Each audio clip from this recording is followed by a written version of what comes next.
নমস্কার বন্ধুরা, আমি মধুমিতা। ওয়েলকাম টু দেশি ডিশেস। আজকে রান্না করব কচুর একটি সুন্দর রেসিপি, কচুর মহামন্ত্রী ভোগ। এটা ইস্কনে ভোগ হিসাবে দেওয়া যায়। তো চলুন রেসিপিটা শুরু করি। আমার চ্যানেলে আপনারা যদি নতুন হয়ে থাকেন, আমার চ্যানেলটিকে সাবস্ক্রাইব করবেন, লাইক শেয়ার কমেন্ট করবেন। আমি কচুগুলোকে এভাবে মধ্যে ফাঁক ফাঁক করে জিরি করে কেটে নিয়েছি। তারপরে এই কচুগুলোকে একটু লবণ এবং হলুদ জল ফুটিয়ে আমি তার মধ্যে ঢেলে দিলাম। এটা কিন্তু ফোটানো জল, খুব গরম জল। তাতে কি হবে, কচুগুলো একটু নরম হয়ে যাবে এবং কচুর মধ্যে অনেক সময় খেলে একটু গলা কুটকুট করে, সেটাও থাকলে এটা কেটে যাবে। এদিকে আমি একটা মশলা তৈরি করে নেব। মিক্সিং জারে দিয়ে দিলাম 2 চামচ চারমগজ, কাঁচা লঙ্কা এবং কিছু কাটা টমেটো। ভালোভাবে পেস্ট করে নেব। আপনারা চাইলে এর সঙ্গে আদা দিয়েও একসঙ্গে পেস্ট করে নিতে পারেন। এখানে আমি একটা বাটির মধ্যে নিয়ে নিলাম বেসন। আপনারা আপনাদের যতটা পরিমাণ করবেন সেই পরিমাণে বেসনটা নেবেন।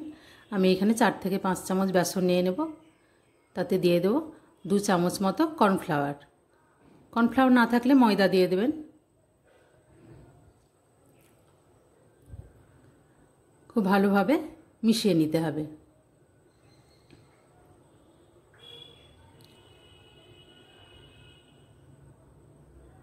দিয়ে দেবো সামান্য পরিমাণে হলুদ এবং একটু কালো জিরে, লবণ, পরিমাণ মতো লবণ, কালো জিরে।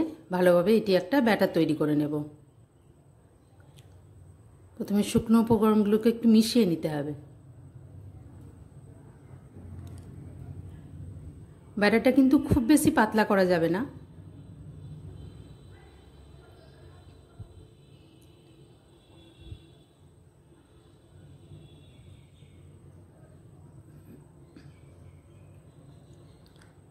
এখানে আমি জল ভালো করে ঝরিয়ে নিয়েছি কচুগুলো থেকে। এর উপর থেকে আমি দিয়ে দেবো খুব সামান্য পরিমাণে একটু শুকনো বেসন। ভালোভাবে কচুগুলোকে মাখিয়ে নেব। এতে কচুর গায়ে যদি কোনো রকম জল লেগে থাকে সেটা শুকিয়ে যাবে এবং ব্যাটারটাও গায়ে খুব ভালোভাবে লাগবে। তারপর এটা একটা একটা করে বেসনের মধ্যে ডুবিয়ে কচুগুলোকে আমি ভেজে নেব।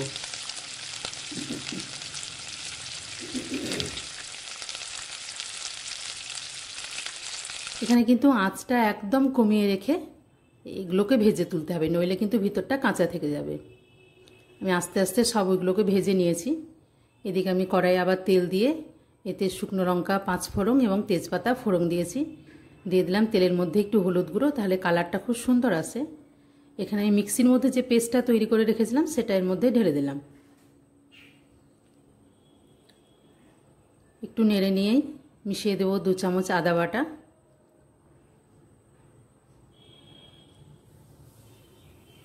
দিয়ে দিলাম 1 চামচ ধনে গুঁড়ো, 1 চামচ জিরে গুঁড়ো।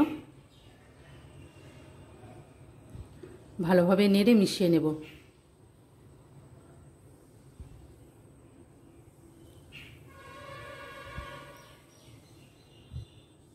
শুকনো লঙ্কার গুঁড়ো, রেড চিলি পাউডার একটু কালারের জন্য দিয়ে দিলাম, পরিমাণ মতো লবণ,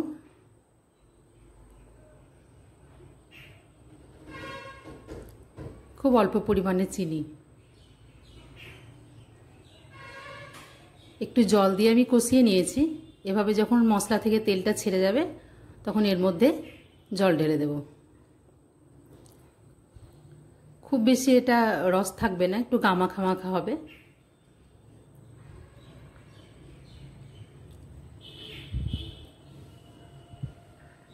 জলটা একটু ফুটে উঠলে আমি ভেজে রেখেছিলাম যে কচুগুলো দিয়ে দেব। এটা দেওয়ার পর কিন্তু খুব বেশিক্ষণ ভাজা যাবে না, নইলে কিন্তু সমস্ত কিছু গলে বেরিয়ে যাবে। 5 মিনিট খুব হালকা আঁচে এটাকে ফুটিয়ে নিতে হবে। একটু চাপা দিয়ে দেব। দেখুন আমার একদম তৈরি হয়ে গেছে। উপর থেকে একটু ঘি এবং গরম মশলা ছড়িয়ে রান্নাটি পরিবেশন করব। পুরো ভিডিওটি দেখার জন্য ধন্যবাদ। আমার রান্নাটা কমপ্লিট।